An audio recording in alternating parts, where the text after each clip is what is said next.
সেদিন আন্দোলনে যারা ছিল না তারা রাজ্যের আজকের শাসক, স্বাভাবিকভাবে পুলিশ তাদেরকে একটু দেখভাল করেন, কারণ পুলিশ ছাড়া তাদের কোনো অস্তিত্ব নেই। তাই পুলিশ মহোদয়রা বলেছেন যে আপনারা আগে করে নেবেন, তারপরে বাবুরা আসবেন, দেরিতে ঘুমটুম ভাঙে ওদের। সমবেত ভদ্রমণ্ডলী, আমরা প্রত্যেক বছরের মতো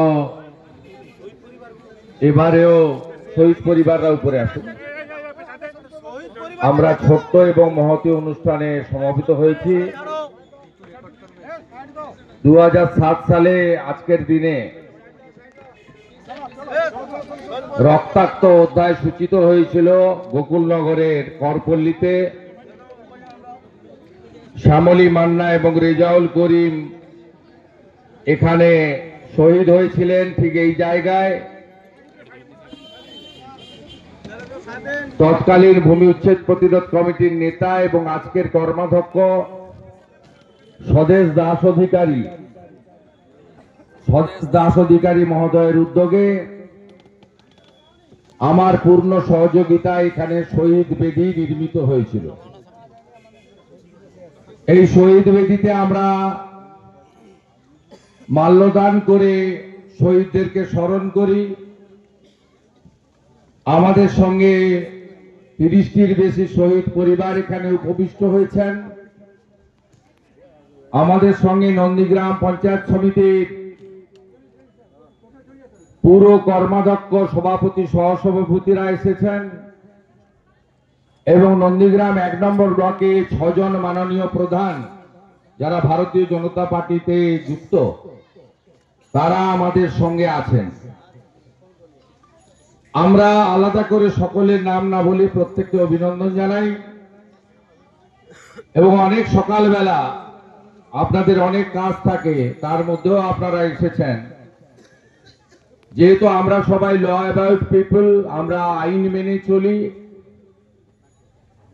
সেদিন আন্দোলনে যারা ছিল না তারা রাজ্যের আজকের শাসক, স্বাভাবিকভাবে পুলিশ তাদেরকে একটু দেখভাল করেন, কারণ পুলিশ ছাড়া তাদের কোনো অস্তিত্ব নেই।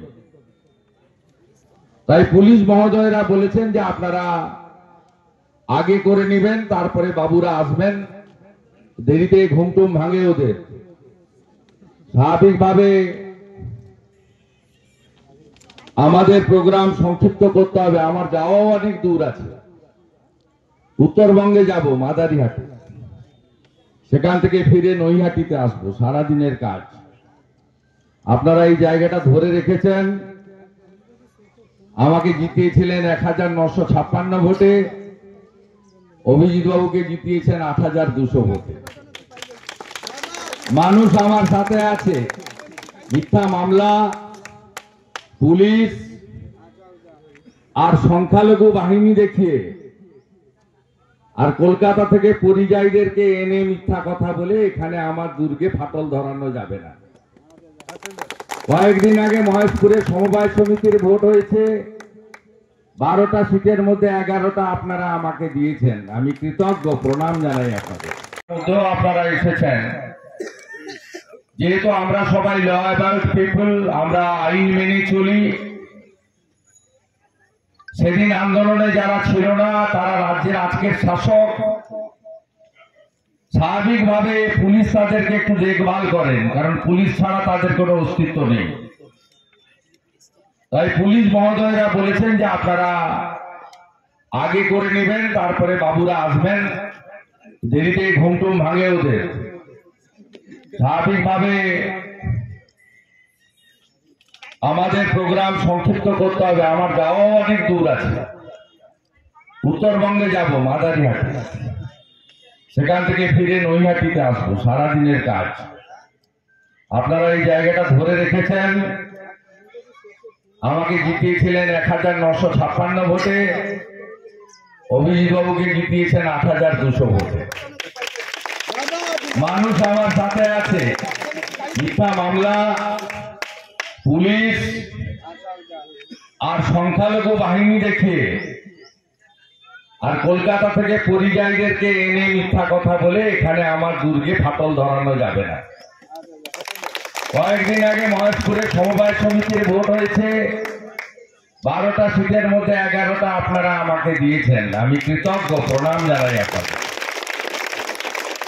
গত 2 মাসে 11টা সমিতির ভোট হয়েছে ব্যাংকের, 8টা সমিতি আপনারা আমাকে দিয়েছেন। 30টা সমিতি, 40টা সমিতি আছে, 30টা সমিতি আমি নিয়ে নেব। ভোট করলে কিছু করতে পারবে না, ঘরে ঘরে আছি আমি, আমাকে কিছু দিতে হয় না, আমার সঙ্গে আর্থিক সম্পর্ক আপনাদের।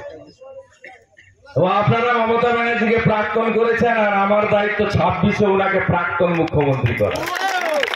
তো কাজটা আমি করবো, গুছিয়ে নিয়েছি, বেশি সময় নেই।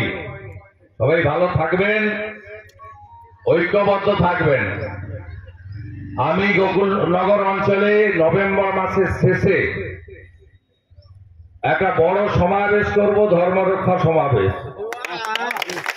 গত দুর্গাপূজা এবং কালী পূজাতে কি কি করেছে পশ্চিমবঙ্গে আর বাংলাদেশে, কি কি হচ্ছে, গোকুলনগরের রাধা মাধবের শিষ্যদের সবটা জানার দরকার আছে। যারা গলায় কণ্ঠি রাখেন, মাথায় চন্দন রাখেন, মৃদঙ্গ আর খঞ্জনি বাজান, সবার জানা দরকার আছে। আমি জানাবো ঠিক সময় এসে।